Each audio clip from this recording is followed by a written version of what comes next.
EVM पर supreme court का फैसला आया। ऑपोजिशन ईवीएम के बारे में बहुत सालों से बात कर रही है, हर बार नारा लगाती है कि बीजेपी सिर्फ ईवीएम की वजह से चुनाव जीतता है।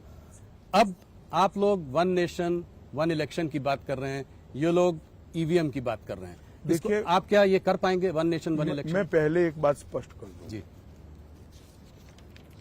राहुल गांधी जी जो बोलते हैं वो सोच विचार कर नहीं बोलते हैं। अगर हम ईवीएम के कारण जीतते हैं तो तेलंगाना में क्यों हारे, तमिलनाडु में क्यों हारे, केरल में सालों से क्यों हार रहे हैं, हिमाचल में क्यों हारे, बंगाल में क्यों हारे? या तो राहुल गांधी ने स्पष्ट करना चाहिए कि ईवीएम से आए नतीजों में हम जीतते हैं तो भी शपथ नहीं लेंगे। जी। जीतते हैं तो नए कपड़े पहनकर शपथ ले लेते हैं, हारते हैं तो ईवीएम पर ठीकरा फोड़ते हैं। किस प्रकार की राजनीति है भैया? जब आप जीतते हो तब ईवीएम सही है, जब हारते हो तो ईवीएम नकारा है। क्या देश की जनता ये सब नहीं समझती? क्या देश की जनता इसको समझती है?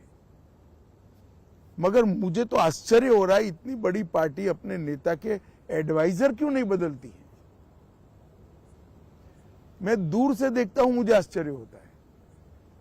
खैर छोड़िए, वो उनकी पार्टी का सवाल है।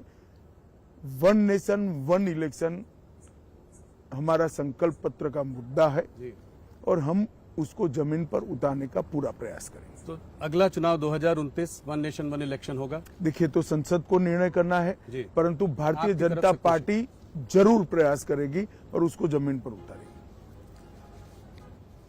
अमित जी, थोड़ा हटते हैं, कुछ अंतर्राष्ट्रीय मुद्दों पर भी बात करते हैं।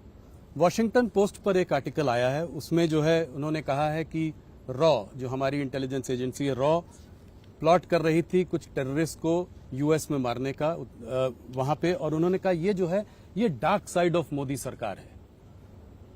इसका पहले कनाडा में भी आपको पता है। देखिए, इस प्रकार की रिपोर्ट के आधार पर, इतनी गंभीरता से मीडिया के रिपोर्ट के आधार पर नहीं सोचना चाहिए। अगर कोई कॉन्क्रीट आरोप है तो एजेंसियां उसका जवाब देगी। अगर कोई सरकार डिप्लोमेटिक मेथड से हमारे साथ चर्चा करती है तो हम इसका जवाब देंगे। कनाडा में निज्जर के मर्डर पे भी ये बात हुई थी कि जो है ऐसे आरोप मीडिया में लगने से मैं नहीं मानता कोई गंभीर सवाल खड़े होते। इसी से जुड़ा हुआ एक और रिपोर्ट आई थी, वो गार्डियन पब्लिकेशन में थी, उसमें था कि पाकिस्तान में 20 टेररिस्ट को जो है इंडिया ने, फिर रॉ की बात थी, कुछ लोगों को इस्तेमाल करके वहां पे उनको मारा, टेररिस्ट को वहां पे मारा पाकिस्तान सॉइल में। इसको आप क्या कहेंगे? देखिए, किसने मारा ये तो ढूंढने का सवाल है, परंतु मैं इतना निश्चित रूप से मानता हूं कि ये तो एक्सपोज हो ही गया कि पाकिस्तान की सॉइल पर भारत में आतंक फैलाने वाले लोग थे।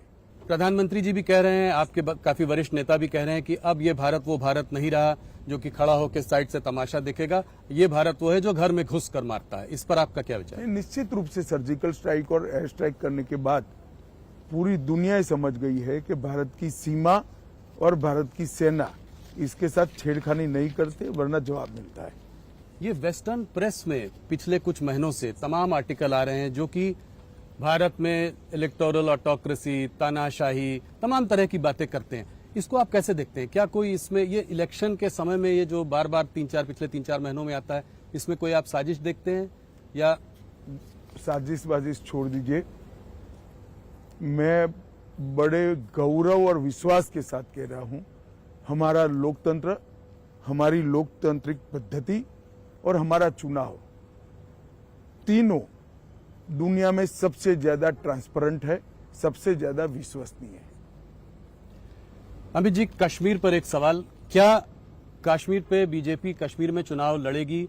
आपने कहा है कि आप वहां पर आवाम का दिल जीतना चाहते हैं, तो ये सीधा सवाल है, इसका आप क्या जवाब देंगे? अभी पार्टी ने तय नहीं किया है, पार्टी तय करेगी, परंतु हम जम्मू में परंपरागत रूप से लड़ते ही रहे। कांग्रेस एक बात और कह रही है कि ये इसको लोकतंत्र की हत्या का वो दे रही है, कह रही है कि मुकेश दलाल निर्विरोध जो है चुन लिए गए सूरत से।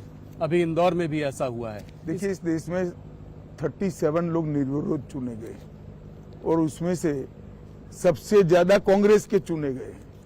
तब तो कांग्रेस ने ऐसा नहीं कहा। हर पार्टी ने अपने अच्छे कार्यकर्ता को टिकट देना चाहिए।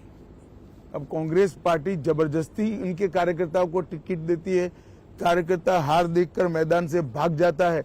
इसमें भारतीय जनता पार्टी क्या कर सकती है भाई? इनके उम्मीदवारों को टिकाने का काम हमारा नहीं है, उनका है। अभी एक मुद्दा और आज उठा है जो है कि कनाडा के प्रधानमंत्री जस्टिन ट्रूडो एक भारत विरोधी सभा अटेंड कर रहे थे, जहां खालिस्तान के नारे लगे, प्रो खालिस्तान नारे लगे। वहां पे प्रधानमंत्री और कुछ कैबिनेट मिनिस्टर्स के जो है पोस्टर लगे, जिसको कि कहा ये वांटेड हैं। हाँ, इसको आप कैसे देखते हैं? इस पे क्या कोई भारत कोई कड़ा विरोध करेगा? भारत सरकार ने वहां के राजदूत को आज समन किया था जी, और उनसे एक्सप्लेनेशन भी मांगा गया है, नाराजगी भी हमारी व्यक्त की है हमने। तो इस पर और कोई कार्यवाही की अभी? नहीं, इसका जवाब आने के बाद आगे बात होगी। अमित जी, आप इतना दौर कर रहे हैं, आप आज तीन अलग अलग प्रदेशों से यहाँ आए हैं, उसके बाद आपने हमको इतना समय दिया। कल भी मैंने सुना है कि 3 राज्यों में जा रहे हैं। इसको आप कैसे, इस तरह का पनिशिंग शेड्यूल कैसे मैनेज करते हैं? और ये काफी महीनों से आप कर रहे हैं। ये सालों से आदत है भाई। कार्यकर्ता था तब छोटे स्तर पर काम करता था तो भी दौरे होते थे, राज्य के होते हैं, अब देश के होते हैं। ऑपोजिशन की नींद उड़ाने में के लिए आप जाने जाते हैं, आप सो पाते हैं कि नहीं? मैं कभी नेगेटिव सोच के साथ काम नहीं करता। मैं मेरी पार्टी को जिताने के लिए काम करता हूं। हाँ, इससे किसी की नींद उड़ती है तो वो उनका प्रॉब्लम है। मेरी पार्टी को जिताना, मेरी पार्टी के लिए काम करना, ये मेरा दायित्व है और मैं उसको बहुत अच्छे तरीके से करता हूं। अमित जी, आप हमारे संग जुड़े, आपने हमारे सवालों का जवाब दिया, तो साबरमती तट तक आप आए और यहाँ पे आपने हमसे बातचीत की, उसके लिए आपका बहुत बहुत धन्यवाद। धन्यवाद राहुल जी।